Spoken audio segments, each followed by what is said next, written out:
Real programmers don't use React. Baby dicks need AI for a fact. Real programmers still code in C. Baby dicks can't get no P. Real programmers got Linux and Tux. Baby dicks need React and Rust. Real programmers don't need AI. Baby dicks can't get no thighs. Real programmers don't need to rewrite. Baby dicks try and it don't come out right. Real programmers got libraries. Baby dicks don't get no flurries. Real programmers got pull requests. What's up, everybody? They can't get breasts. Stop the music here. Laughing Panda, good to see you on the Twitch side. Johnny, good to see you.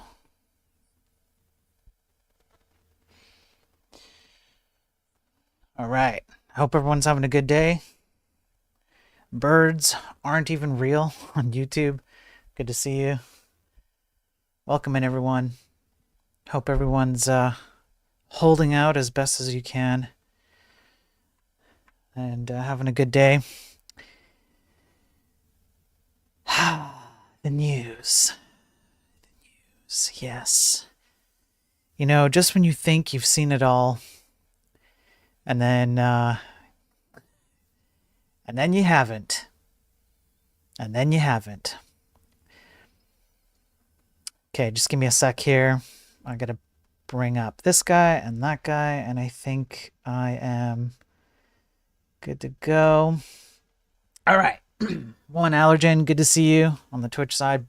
So yeah, welcome in, everyone, whether you're watching on X, Rumble, LinkedIn, YouTube, Twitch, whatever it is. Welcome in. I've got my coffee. I'm ready to go. We're going to go over the news that primarily benefits me by confirming my biases and arguments.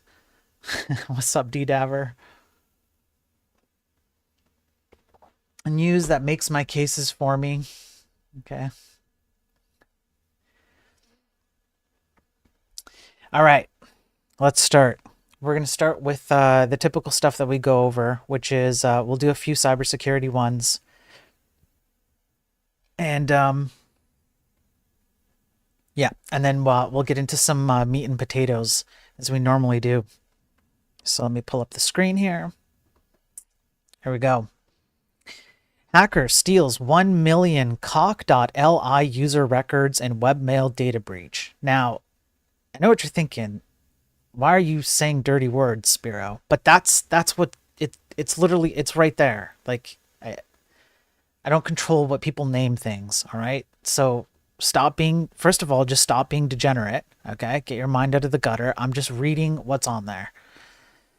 So there's an email hosting provider, Cockly, or Cockly, or Cockly, I don't know. And they have been hacked. They are a Germany-based free email hosting provider with apparently a privacy-focused ethos and lax moderation policies run by a single operator known as Vincent Canfield since 2013. And unfortunately, anybody who's logged in to this email service, particularly because of Roundcube, which I've covered before on previous streams, Roundcube has known security vulnerabilities. Anybody who's logged in since 2016 has potentially had their information leaked or pulled.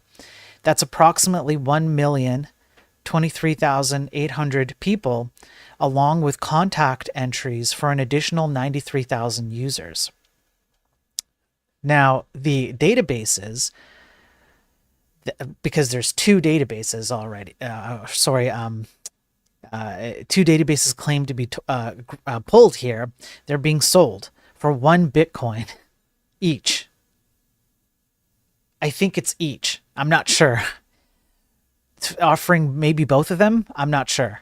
But here we go. I'm selling the database of Cockly. Here's the description of the data, and you can see that. And what things were leaked? We have email addresses, first and last login timestamps, failed login attempts and count, language, a serialized blob of round cube settings and email signature, contact names only for a subset of 10,400 accounts, contact email addresses, vCards, and comments, and that's the same subset. The passwords, email content, and IP addresses were not compromised, which is thankfully good. Thankfully, that's good.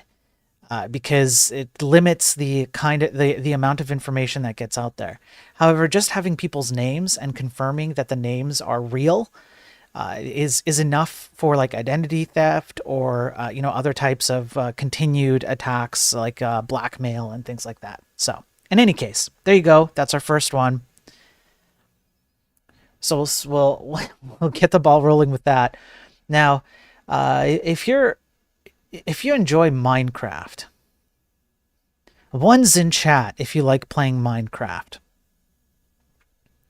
If you like playing Minecraft, I'm sorry, but you've been hacked. So if you just put a 1 in chat, you just like outed yourself, all right? Yeah, there's nobody in chat. No one's chat. I have like 20 people. Like, who am I kidding here? Pretending like I'm some big streamer. You have to fake it till you make it, you know? All of you thousands upon thousands of viewers in chat, drop a 1, and then I just pretend like 1s are flying on screen, all right? 1,500 plus Minecraft players infected by Java malware, masquerading as game mods on GitHub.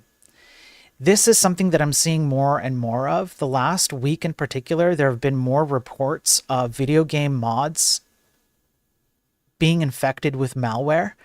This seems to be, I don't know, I guess maybe it's becoming more prominent. I'm not entirely sure. But you can see that you have this Minecraft person who's obviously, utilizing 2 malware-infected computers and is in utter shock over the state of malware in Minecraft. There's Blue Juju dropping on the YouTube side, dropping a 1, and Johnny drops a 100 out of nothing. Yeah, perfect. So I don't really need to read the article very much to you guys. I think you guys get it. Essentially, it's just mods that exist on GitHub repositories. You can download these mods in order to mod your Minecraft for a better experience, quote unquote. And unfortunately, they come with all kinds of malware built in, your typical stuff. Take information from your machine, route it to a command and control center externally, and then it will centralize all that information for whomever is gathering it. That's essentially it. So be careful out there. All right. I did like this. I don't know how, okay, I don't know how to say it, but I am working on a special report where we're going over some of these threat groups or like nefarious actors, and the names are sometimes really funny. We have Kim Jong-rat.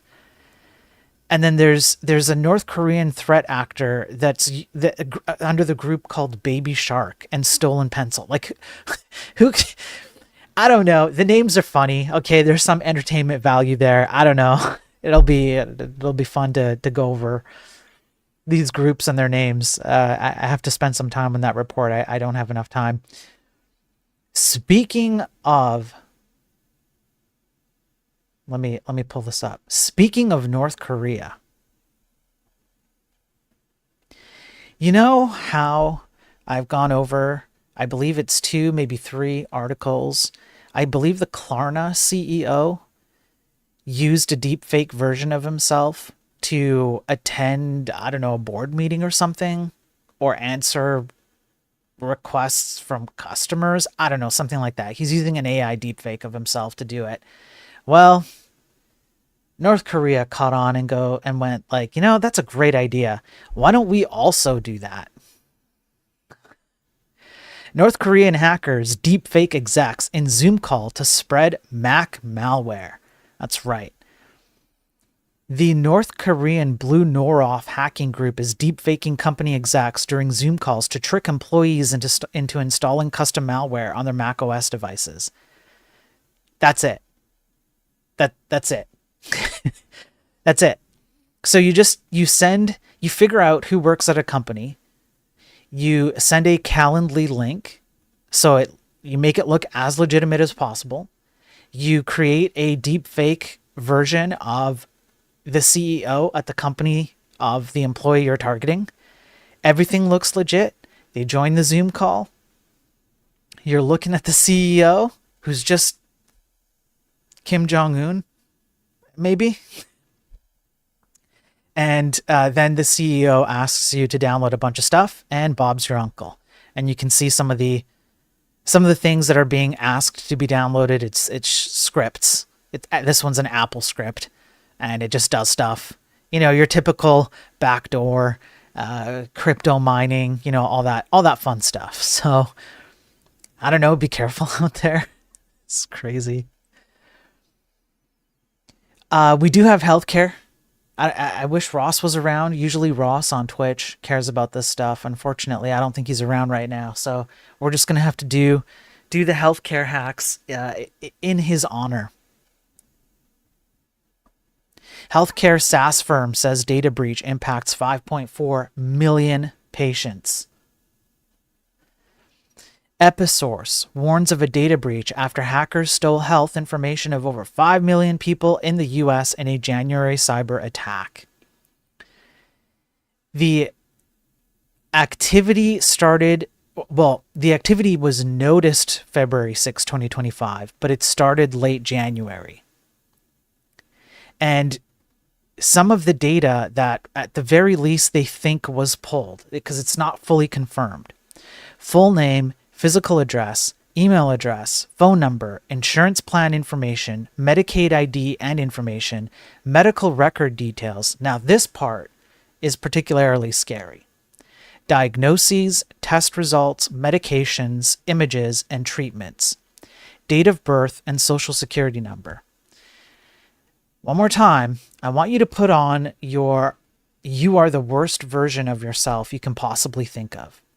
You do not care about anything but your own purposes and your own gains. And you have, how many? I just want to try and get the number somewhat correct here. 5.4 million patients, including potentially deeply personal health information like these. Of the 5.4 million people, how many people do you think in that list are very, very, let's say, targetable? Because maybe they hold high positions in companies, or that they have access to things that would be very, very useful to you, or maybe because you could blackmail people with this kind of information. So just picture that the people who get access to this information are terrible, terrible people, and now they have access to this information. And some of the people on this list are prime targets. Imagine the CEO contacting 1,000 applicants for jobs and telling them they're hired. Randos flood the HQ. I never considered that. You could cause some serious havoc. Yeah, you could cause some serious... One allergen on Twitch. Yeah, you could just pretend like you're the CEO of a company and you're hiring a bunch of people. Yeah. Okay, a little bit more healthcare unfortunate news. Cybercrime gang hacks major health data provider. Millions of highly personal files could be at risk of breach. Friedman Healthcare apparently breached with patient data at risk. A cybercrime gang claims to have breached Friedman Healthcare, and they've apparently got their hands on a lot of data. Let me just scroll down here. I believe it's somewhere down here. Okay, so it's 42,204 files amounting to more than 50 gigs. The nature of the files isn't known, and there's no amount of money requested, so there's no claim yet. The amount of information that possibly is in these files, though, you can take a guess, right? It's not going to be far off from this. So, at this point, you should just stop caring about your personal health privacy, because it's out there anyways. As you walk down the street, you should have a megaphone, and you should be telling everybody around you all of your diagnoses, test results, medications, images, and treatments, because they're all going to know anyways. You might as well get ahead of the curve right? Get ahead of the curve and just tell everybody up front and just get it over with. Just rip the Band-Aid off. Okay. Next. Millions of domains at risk as Open Provider suffers major data leak. Open Provider is a Netherlands-based domain registrar. They inadvertently leaked over 100 gigs of sensitive customer and internal data, including domain transfer authentication codes. Now, guess what this was? An exposed Elasticsearch server contained around 164 gigs of data and was accessible for 3 months. And these transfer codes allow people to move a domain from one person's ownership to another. Now, this is fixed, but you can imagine how much data was leaked as a result of this cloud-based bucket. So guess what we get to do to the counter below?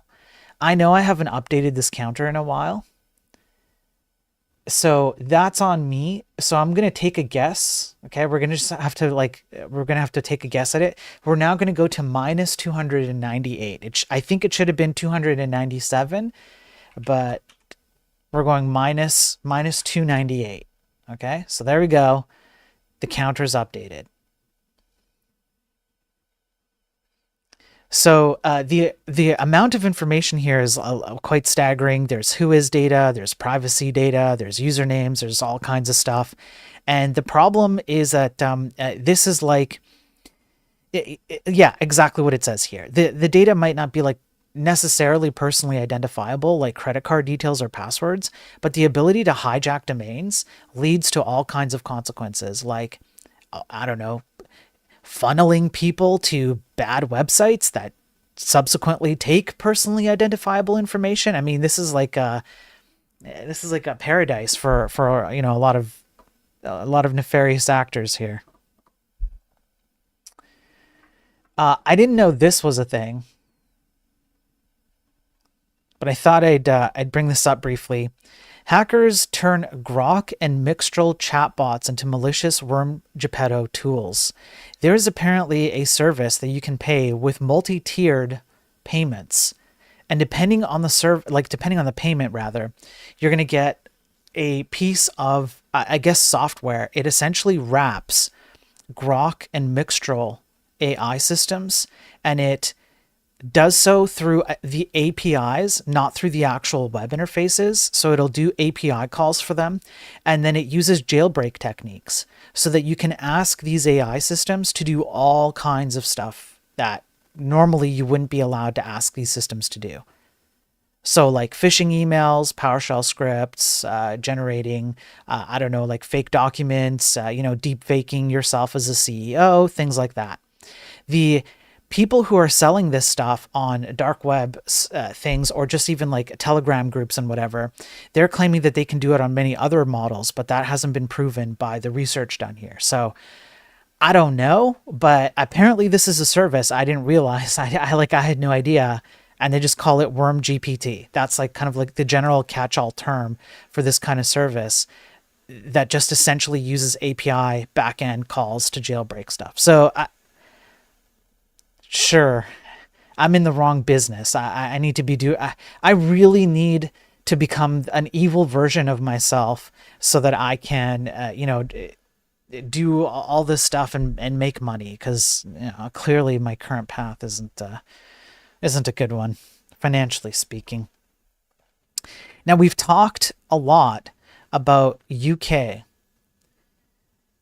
suffering from a bunch of cybersecurity issues, and it kind of started with I want to say it started with Harrods, and then it expanded into CoOp and M&S, I believe, or something like that. I can't remember the order exactly, but there was a short period of time, it was within days, and a bunch of different places like retailers and other places in the UK got hit with cyber attacks. Some of them are still trying to figure out what the hell happened. They're trying to, recover. But CoOp here is offering customers 10 quid discount on groceries after massive data breach. But there's a catch. you have to spend 40 quid.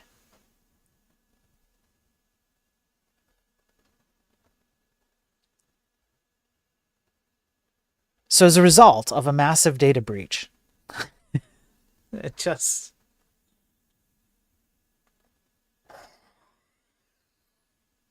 It's just a regular discount. It's like your regular discount. You can just clip the coupon from the newspaper. That's all they're offering you for this. Your data was leaked, but come spend 40 quid, we'll give you 10 quid discount.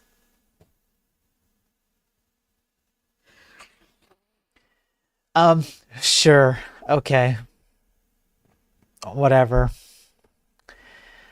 All right. Let's go into some fun stuff. I'm going to jump around I'm going to jump around to a couple things. Thanks, One Allergen, for the sub on Twitch, man. I appreciate it. That's right there. Thanks for doing that. I don't often catch these alerts, so I apologize to everyone who but yeah, thank you for the sub, man. I appreciate that. That's awesome. I appreciate the financial, because it's a financial contribution on Twitch. So I appreciate that, man. Thank you. What's up, 3D Code Warrior? How you doing? How you doing? You're keeping me up to date for work. That's good. I'm glad. All right, so let's get into the title of the stream. Fascist maggots. Now, you know that I've been kind of railing against the ideological bent that seems to have captured the tech industry. What I'm going to do is I'm going to pull up 3 articles, and I'm not going to give my opinion on them. I am simply going to read them to you, and I'm going to allow you, as the viewer, to determine what you think. And then after I read the 3 articles, I'll give my opinion anyways. But first, let's just read them, and then I'll leave it up to an exercise for the chat viewers to kind of like, make up their minds about what's being said. All right. So let me pull this one up. Let's start with this one.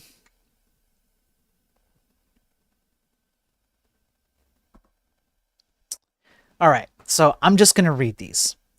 Women and non-binary devs now make up 32% of all game developers, up from 24% in 2022. And this was written in January 22nd, 2025. This comes from a GDC State of the Game Industry report, which is a year-over-year report where they take surveys like this to understand the diversity makeup of companies, among other things, I believe. So, 32% of all game developers now identify as female or non-binary. You're going to have to just excuse the ads because I can't stop these. This is up 3%. Here, I'm going to try and zoom in a bit more. 3% when compared to last year's report and 8% when compared to 2022's. However, it suggests that women and non-binary developers are still slightly underrepresented when compared to their male counterparts. Males still make up 66% of all game developers. 24% identify as LGBTQ+. GDC's report finds that men still make up 66% of all game developers, down from 75% in 2020, a 9% decrease over the last 4 years. 66%, of course, still puts males in the majority. Alongside an increase in women and non-binary developers, the report found that almost a quarter of game developers, 24%, identified as LGBTQ+. This represents a 3% year-on-year increase. It found that almost half, 43% of developers aged between 18 and 24 identify as LGBTQ+, with women far more likely to do so.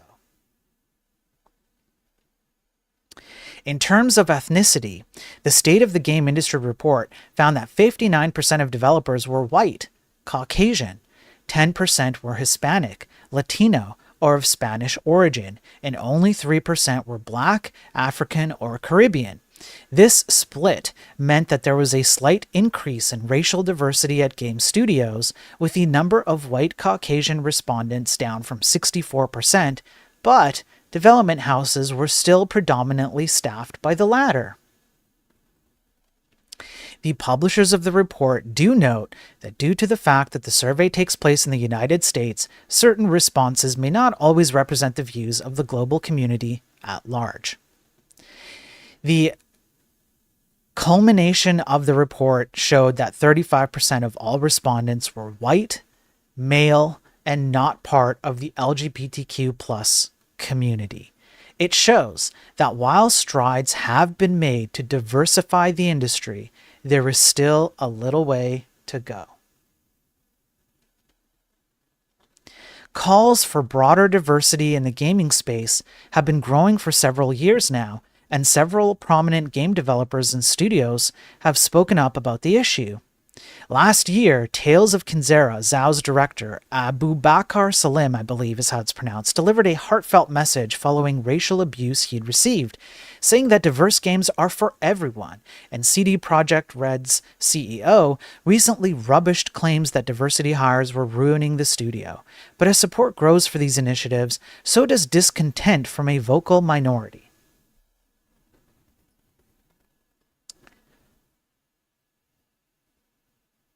Okay. I'm just going to point to the history of recent games that have followed in the diversity as the primary means by which to create the game and promote the game and push things within the game. And I'm going to also point you to I believe it was the lead director of the Black Panther studio, who said that she was not going to hire anybody who was white. Let's continue. I think so far everything's been working well. Now this one I've read before, but I'm going to read it again because there are some people who still don't know that this exists. Let me just here. Now you all know what Unreal Engine is, okay? And I see chat. Okay, I'm going to let chat keep going. You guys have fun over there. I'm just going to read these. I see chat. But that's fine. We'll let that go. So Unreal Engine is one of the biggest game engines in the industry. If you've played, pretty much take your pick of any like AAA title, and it's becoming more common among non-AAA titles as well, as like kind of like a catch-all engine. It's quite the engine, right? Everybody uses it. Now I want to direct your attention as just a follow-up to that last article and a lead into the next article. About how Unreal Engine, in its coding guidelines, has inclusive word choice. We're going to read this a bit, just to remind everyone, to refresh everyone. When you work in the Unreal Engine codebase, we encourage you to strive to use respectful, inclusive, and professional language.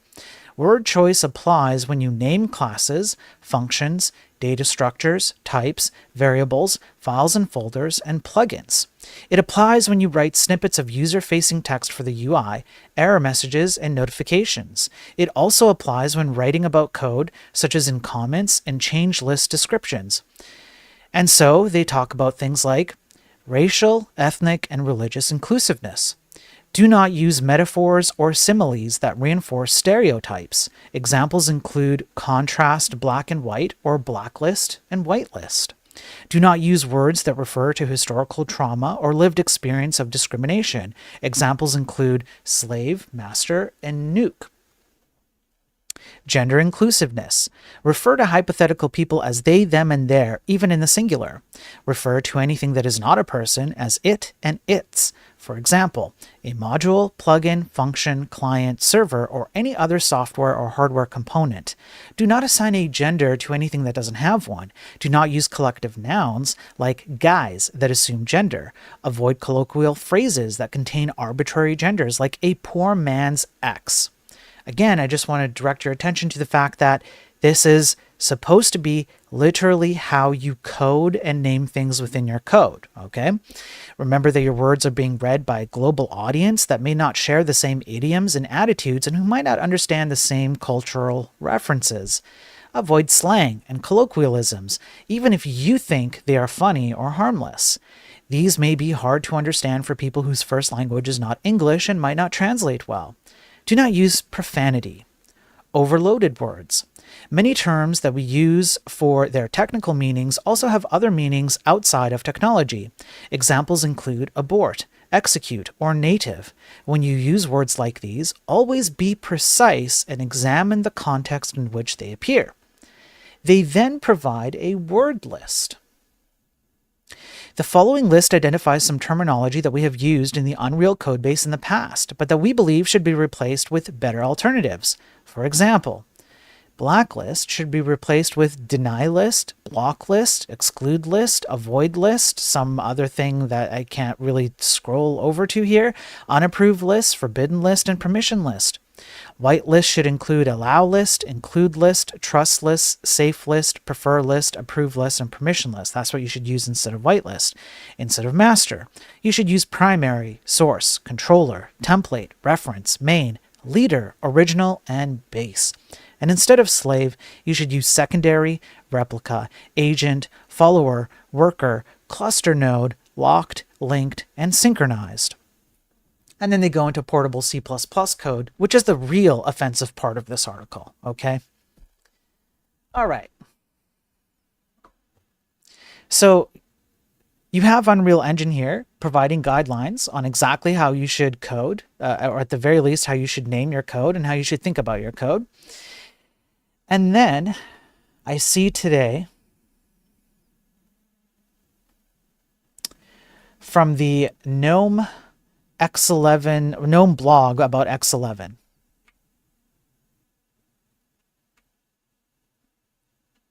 Okay, so let's skip over to this one. Rust in peace. And this comes from blogs.gnome.org/ALATIERA. You can go and check it out for yourself right now. Already, we have a connection to Rust because, as I've said before, Rust is captured by this ideology. On X11 and the fascists, maggots. I know, dear reader, I know. 2 weeks ago, I published a blog post about the upcoming plans of GNOME 49 and the eventual removal of the X11 session. Since then, I've had lots of feedback, and we've had to deal with the following, and I'm not exaggerating one bit. Fascists and Nazis. Wild conspiracy theories that make QAnon jealous. Concerned trolling about the accessibility of the Wayland session. Or Wayland, whatever, however you want to pronounce that. What's up, Randy? Good to see you on the YouTube side. A culture war where Wayland is gay and X11 is the glorious past they stole from you. I could never have dreamed any of this up. And then he talks about Palestine, which I will not get into here. He excessively, political. This is nothing new. It's been going on for years, and nobody pays any attention to the shunned outcast. These kind of people are not even worth our spit. However, people that should know better were very happy to indulge and uncritically report on the latest made-up story that lionizes an actual, this word, and World War II revisionist, transphobe, 9/11 truther nutjob with main character syndrome, whose main claim to fame is being yelled at by Linus for spouting anti-cough rhetoric in the Linux kernel mailing list. And this goes to, I believe it's Lunduke. I believe that's who they're attacking in this case. They were eager to legitimize conspiracy theories, spread further misinformation, and amplified harassment campaigns spearheaded by fascist idiots. Then he goes on to talk about fascist slimes that take advantage and radicalize people solely for clicks. And then he says, to all you wannabe influencers, content creators, YouTubers, bloggers, and freeloading leeches.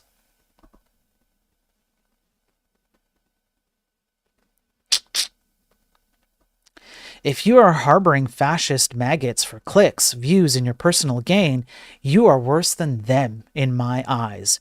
You have no excuse. There is no both-siding fascism. You can't say you didn't know. We've all been screaming about it. You deserve each other, and to spend your life surrounded by the filth you promote and legitimize.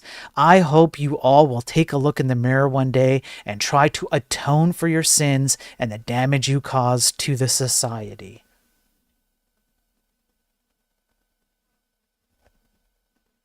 If nothing else, do this for selfish reasons, as we'd all rather keep writing software that you can talk about, rather than having to deal with the fascist trash you cultivate and send our ways.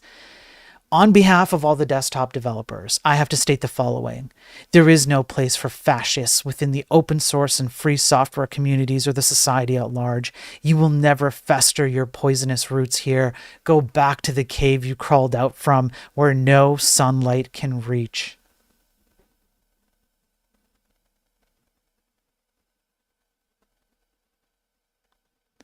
And then you just have to scroll down a little bit. Just scroll down a little bit on this page, right? Let's just scroll.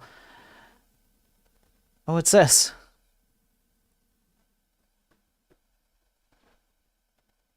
What's this? Yeah, Lost Marble, I know, but unfortunately I have to do it. Otherwise I get hit by terms of service for like no real good reason. Like it doesn't really benefit anybody for me to say those terms and get hit by, terms of service stuff. So I try my best to avoid them. Right? I do have to self-censor a bit because there's a bigger message than just the terms. So there you go.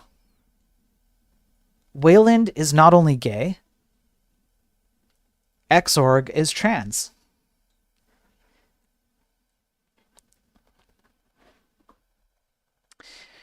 Tell me again that this industry is not captured by ideology.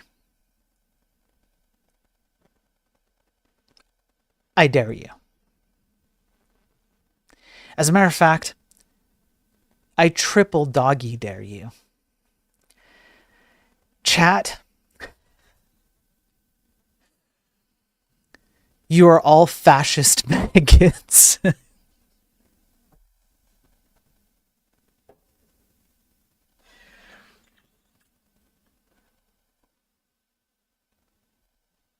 Every single one of you.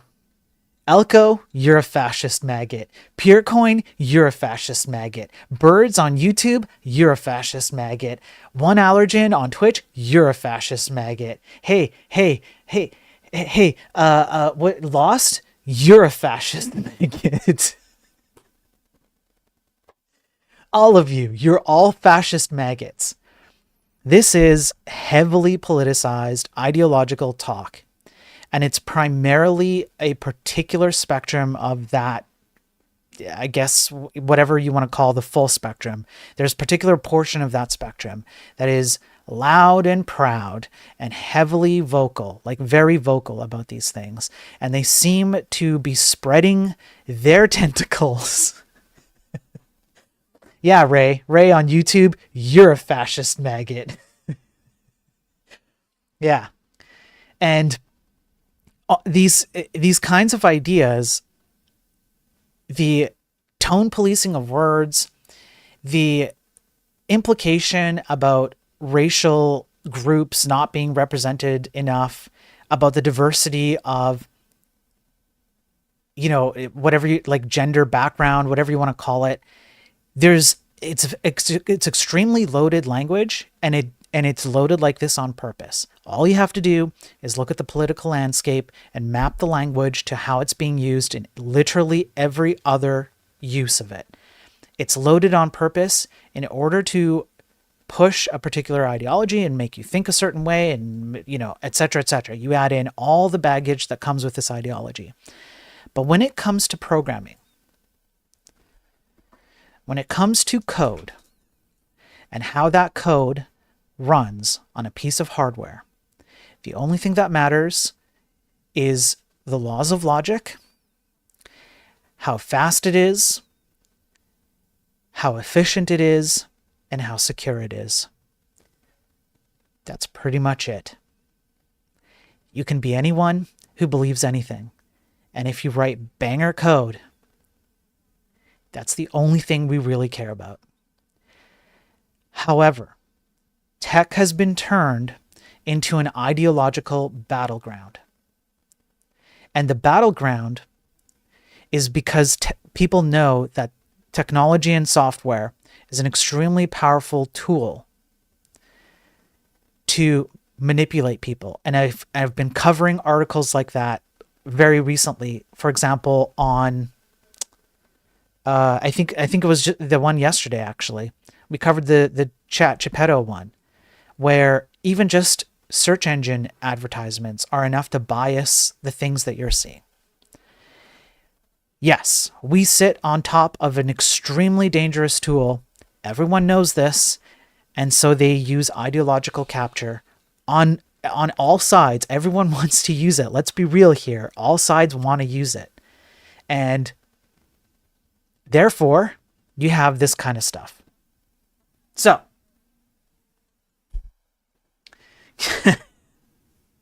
how do people have time to write all this stuff, but they don't have time to learn how to write good code? That's a good question, Pierrecoin. Great American Jungle, can we go over the laws of logic? Sure, but I'm gonna do that in a different video. Okay, so you're gonna have to come back and drop a like and a sub on Rumble so you can catch that. I suppose the actual fascists are happy the word doesn't mean anything anymore. Yeah, it's heavily overused. Tech hiring and high salaries ensures certain demographics are in their pocket. Yes. Yeah. And I'm going to be looking into other groups that are out there. I think I have an article today that I'm going to go over. Yeah, I think I do. I'm going to start building up the case for this. It's going to be another one of those, exactly what I've been doing this whole time, which is building up the case with the article after article over time so that there's a nice backlog of this information. Abe on YouTube says, like everything has been taken over ideologically. Yeah. Thanks for the lurk, Rui. I know you're trying to get the lurk in, but you're double banging. Don't double bang. Okay. So that was the fascist maggot title. That's why that's the title of the stream. Now I do have something cool that's very, very different and cool and actually like a fun thing, like a nice, happy thing, not a sad, what the hell's going on thing. Let me see if I can pull this up correctly. Okay, I'm going to switch over to this. Now, what somebody did is they went and literally created a PlayStation 1 motherboard by hand, and they matched the capabilities, and they even added some capabilities that didn't come out with a PlayStation 1 motherboard by default. So you can see some of the pictures here on Reddit. I'm going to be posting this on my Discord. If you go bang Discord, it'll tell like ! Discord.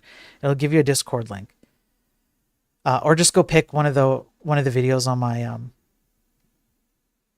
YouTube channel, and there's a link there. And I'm going to post it in the channel that I have where I post all the articles that I go over. So there's a link here. You can just look it up. But they literally grabbed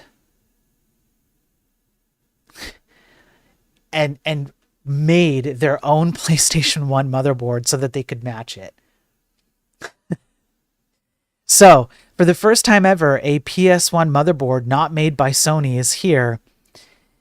And this, just after months of reverse engineering, I'm just going to read it. After months of reverse engineering and design, I'm proud to share the mock-up of NS1, the first fully PlayStation 1 compatible motherboard, built entirely from scratch by one person. This isn't an emulator, it's not an FPGA, it's not a modern replica, it's a real motherboard compatible with the original PS1 chips. CPU, GPU, SPU, RAM, oscillators, regulators, etc. Fully plug and play in the original case. The format, completely new. It's based on the PU-23 series used in the SCPH-900X compact models. I'm going to be honest with you, I don't know what that means, but reintroduces the parallel port, which Sony had removed, a hybrid that never existed before. What you see here is a mock-up used to validate the footprints of the chips and connectors, all of which were redrawn from scratch. That's dedication, since they were undocumented proprietary components. But here's the best part. The fully routed complete version is already on the way. It includes multi-layer routing, all components, and the final layout, and it will be released soon. The project is called NS1, short for Not Sony's One. Everything was done with accessible tools and handcrafted techniques, optical sanding, scanning, net-by-net reverse engineering. The schematic and PCB were manually reconstructed with extreme attention to detail. It's a tribute to the PS1, to retro hardware, and to the belief that one person can really build the impossible. This is dedication to the craft. I like seeing stuff like this. So for all of you haters out there who keep saying, Spiro doesn't have any positive news, okay? Here's one. Okay, we have someone who was so dedicated to building this thing that they actually took the time to rebuild it by hand in an insane way. We need more of this. This leads to higher quality stuff, that hardware and software. We also need this in software. We've completely lost our willingness to buckle down and have some dedication to our craft. I want more of this. I absolutely want more of this. So I'm really glad to see this. And if you're if you can take a second to go look up like the Reddit video here. But yeah, it's just cool. That's what else? What other word can you come up with? It's just cool. It's just a cool word. Okay.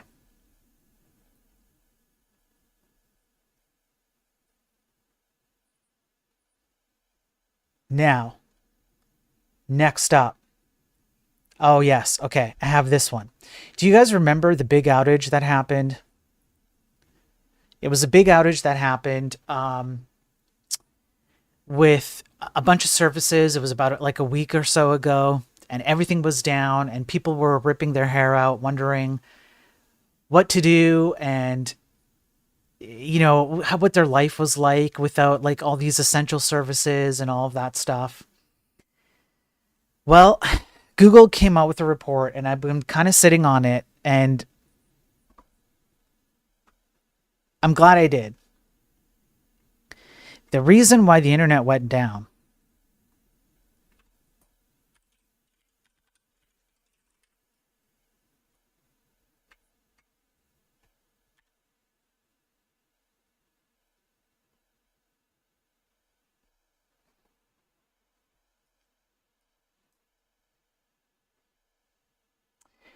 thanks, Laughing Panda. I appreciate it, man. Thank you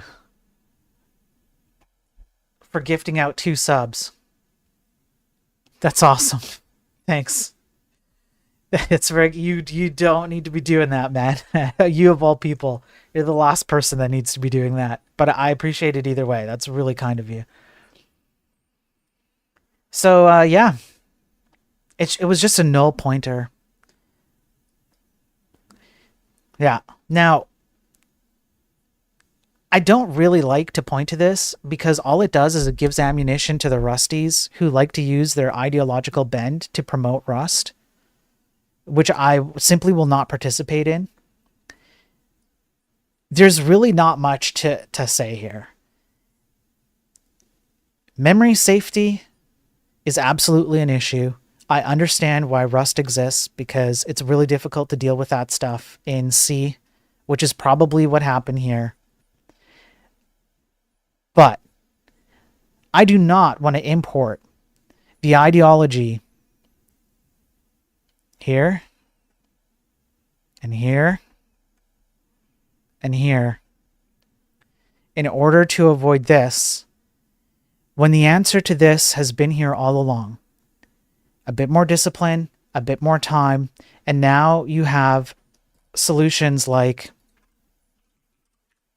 FilC, which allows you to create memory safe C code or compile memory safe C code. So you simply have alternatives that do not require you to participate in the insanity that comes with the arguments that some people would make. However, this, a simple null pointer, brought the internet down. I'll just leave it at that. Okay, now I have let me pull these two up. We got to do this one first and then that one. I have stated before that it is really difficult to make the case that consumers are not happy with the state of software and websites and video games. And the issue is that it's difficult to find the data, the science to prove that. However, I do think that the data is starting to come out, and I have 2 articles that are going to start proving the case. So we're going to cover those 2. DN, damn it. Thank you, man. Thank you for gifting a sub. I appreciate it. Thanks, DN. I really do appreciate it. I'm just a lurker here, but someone deserves... Thanks. What's up, Ross? Good to see you on the Twitch side. I'm starting to find some data to prove that consumers are not happy with the state of things, which is a damning indication that the tech industry has lost its way, and it feeds into everything I complain about, and the fact that companies are now relying on advertisements and subscriptions and all of that stuff to to make up for the money that they don't know how to make properly. Broken trust. What Harness's 2024 report reveals about software failures and consumer frustration. Now, I couldn't find how many people they surveyed in this 2024 sentiment report, but it's US consumers, and some of the stats in here across the US and the UK here. 52% of US consumers have been directly impacted by software outages, with incidents like CrowdStrike, meltdown, banking disruptions, and telecom outages leaving millions stranded. More than a mere inconvenience, these failures have shaken trust in essential services like online banking, healthcare, and transportation. And by the way, Ross, you missed all the healthcare stuff. Key findings. Software outages are no longer rare. They're a global issue affecting millions. In the US, 52% of consumers report being directly impacted by IT failures, compared to 44% in the UK, although I wonder what it's going to be like this year. We're halfway through the year, and we're already seeing UK getting hit hard. We have CrowdStrike disruptions with airlines, banks, hospitals, etc., etc. We've covered a lot of these. The consequences are not minor.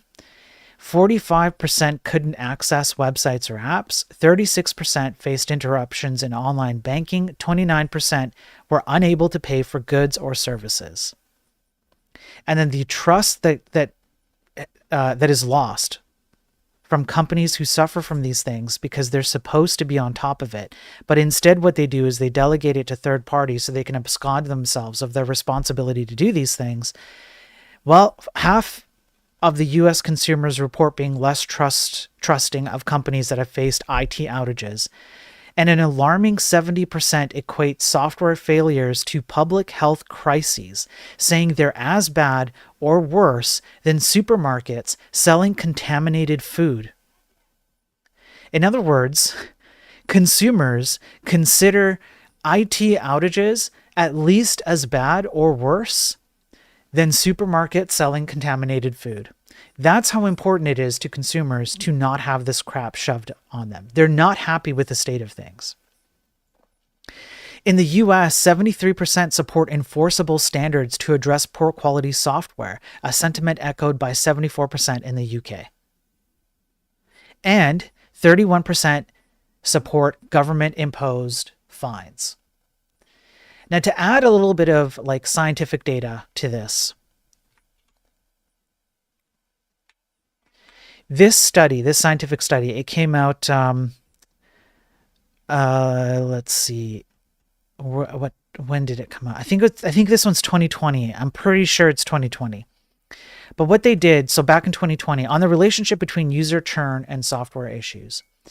In 2020, what they did was they went to alternative2.net. It's this website right here. And they looked at the data that was being gathered by this website. This website is essentially a place you go to pick any software you want or any website and go, there's an alternative to using Google, there's an alternative to using Microsoft Office, etc. And you state the alternative, and then you write a review about the alternative, what you don't like about the current one, etc. So they gathered, I think, a few hundred of these products, and the comments, the sentiment of people who are saying that they are satisfied or not satisfied. And generally speaking, what it boils down to, it was pretty good. It was a pretty good study. I read it all the way through. What it boils down to is that a lot of, even though you have a disparate, or how would you say it? You have a divide between the different types of products that you're going to use. So at the time, there were still people who were doing stuff with Flash. There's the Chrome versus Firefox thing. There's IDEs like Eclipse versus Visual Studio Code, things like this. But they are in different kind of domains. So you'll have like cross-platform domain. You'll have like only in the web. You'll have browser-based stuff, etc. And there's a chart right here. Regardless of which kind of division you're in within these software-based domains, let's call it, for lack of a better term right now in my brain, bugs and crashes were easily the most consistent reason why people looked for alternatives to the things that they had. Chrome being one of the most egregious at the time, where since 2020, people were literally posting on alternative2.net here that having too many tabs open crashed their Chrome browser, and they were pointing to Firefox as the alternative. But then they were talking about Eclipse and, you know, all of that stuff. So this is, I'm surprised I didn't find this before because it's from 2020. I'm glad I came across this because this kind of data is actually really difficult to find. It's difficult to point to data that actually outlines consumer satisfaction reports of the things that exist out there. And even this one's outdated, right? We're talking about 5 years now. But I would pose to you a question. Do you think that these satisfaction reports are better, worse, or neutral?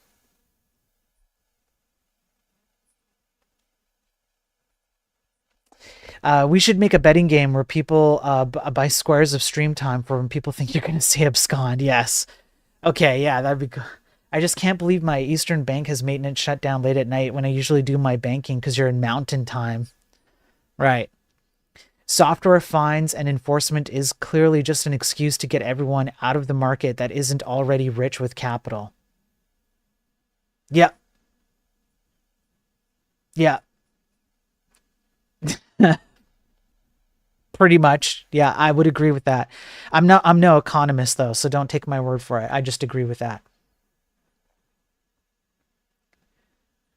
Okay, and then the last two articles I have, it's just two brief AI articles just to kind of put them on the docket, and I won't go into them in detail. We're just going to read kind of the abstract here, and if you've been watching for any amount of time, this all ties into stuff I've talked about recently. CRM Arena Pro, holistic assessment of LLM agents across diverse business scenarios and interactions. So yesterday I went through very briefly an article where a business summit in the UK, someone there talked about AI agents and businesses and how it's extremely complicated to have like 5, 10,000, 50,000 AI agents all orchestrating things like calendar scheduling with conflicts between employees and all of that. Like it's an unsustainable business model, but all of these companies think that AI is going to like do all these amazing things and take care of all this basic stuff for them. But it simply does not scale when you talk about scale of complexity and scale of just like a number of things that need to happen at any given time. You have to have all this communication. This study kind of proves that point. So let me see here. It addresses that. Okay, business to business, business to customer. This study distinctively incorporates multi-turn interactions, which is more than one prompt. It's multi-prompt, guided by diverse personas and robust confidentiality awareness assessments. Experiments reveal leading LLM agents achieve only around 58% one-shot success on CRM Arena Pro, which is a metric that they're using for this, with performance dropping significantly to approximately 35% anything beyond one-shot attempts to make an LLM support a business workflow. While workflow execution proves more tractable for top agents, over 83% for single-turn success, other evaluated business skills present greater challenges. Furthermore, agents exhibit, I'm just going to zoom in nice and tight. Agents exhibit, where the hell did it go? Agents exhibit near zero inherent confidentiality awareness. Though targeted prompting can improve this, it often compromises task performance. So the people who think that AI is going to replace a vast portion of their internal business operations, well, I'd like to know what they're taking because it sounds good. It sounds really good. The evidence doesn't support this, and everybody's just going like full in on it. And I've said it before. Many people have said it too. It's going to lead to bad things. We're going to have to do a lot of cleanup. Now, this one I have talked about before. This is just another article or another scientific paper that adds more to the stack of scientific papers that prove this. LLMs know when they're being evaluated. They know when you're looking at their chain of reasoning, quote unquote, which is not really chain of reasoning. They know when they have a particular type of evaluation that they're being evaluated on. This is yet another scientific study upon other ones that I've already covered in previous articles and previous streams, I mean. So large language models often know when they are being evaluated. We constructed a diverse benchmark of 1,000 prompts and transcripts from 61 distinct datasets. These span public benchmarks, real-world deployment interactions, and agent trajectories from scaffolding frameworks like web browsing agents. Frontier models clearly demonstrate above random evaluation awareness. In other words, it's beyond a reasonable doubt. It's the variance on like the p-value or whatever you want to call it. Like that's kind of what they go by. Is like, is this within a reasonable doubt? No, it's like beyond a reasonable doubt. These LLMs know that they are being evaluated. Furthermore, both AI models and humans are better at identifying evaluations in agentic settings compared to chat settings. Additionally, we test whether models can identify the purpose of the evaluation. Under multiple choice and open-ended questioning, AI models far outperform random chance in identifying what an evaluation is testing for. In other words, these LLMs understand because it's a reward-based evaluation system. They understand when the evaluation is happening, and they understand what they're being evaluated on. Understand is an anthropomorphic term. It doesn't actually mean understand. All it means is that internal black box of stuff that's being adjusted as reward feedbacks go positive or negative, which is kind of an abstraction of what's actually going on. They understand that there's a particular goal that's being asked of them, and they tweak accordingly. So they're essentially just doing, hey, what did this give me good feedback? And you go, no. And they go, okay, let me make some either randomized or deterministic or somewhere in between that spectrum adjustment to this internal black box that nobody truly knows how it operates. And let me see if this gives me good feedback, and so on and so forth. But this is one of the problems with the terminology in scientific papers like this. They use anthropomorphized terms, so it kind of gives you a different sense. It's kind of a loaded sense of like what's happening. They don't actually understand these things. They're just basing everything on reward mechanisms and adjusting themselves to get the maximum reward, which can look like the LLM understands, like has some kind of understanding of its evaluation. It doesn't. But this is bad because it means that LLMs can overfit themselves as part of the training process. They can overfit themselves to meet particular things that they should not meet. That's the problem with this. And so then you have models that go out there that have adjusted themselves, their internal tooling or whatever, in order to achieve certain goals that you would want. So this is a problem. And I don't think this is a very well-known problem either. I don't even think the people who do the training and operate these companies know the problem. We've proven that before from this OpenAI CEO's blog post on his own blog, where he admits to this in his own words. Okay, I think that's it. I think that's the news for the day.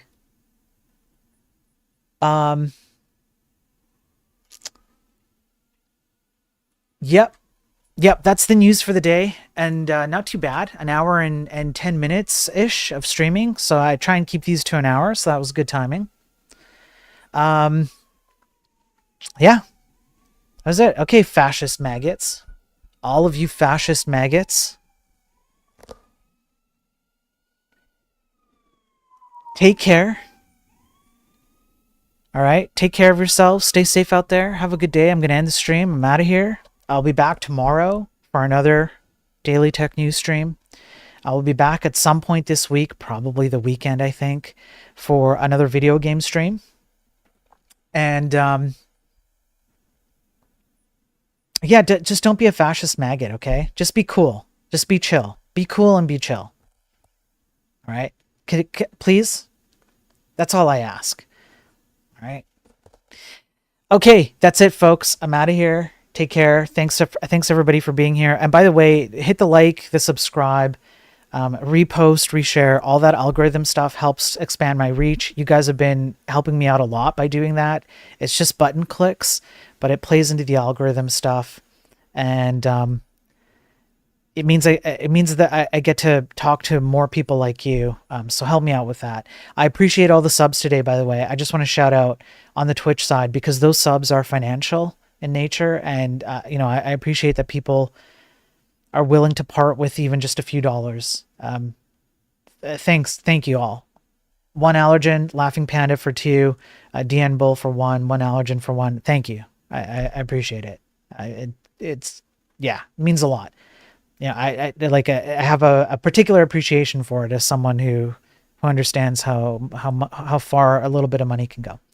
Okay, so that's it. Thanks for all your support. Thanks for being cool. No, Laughing Panda almost made me jump to the end there. I'm ending the stream. Peace out, folks. I'll see you tomorrow. Stay safe out there.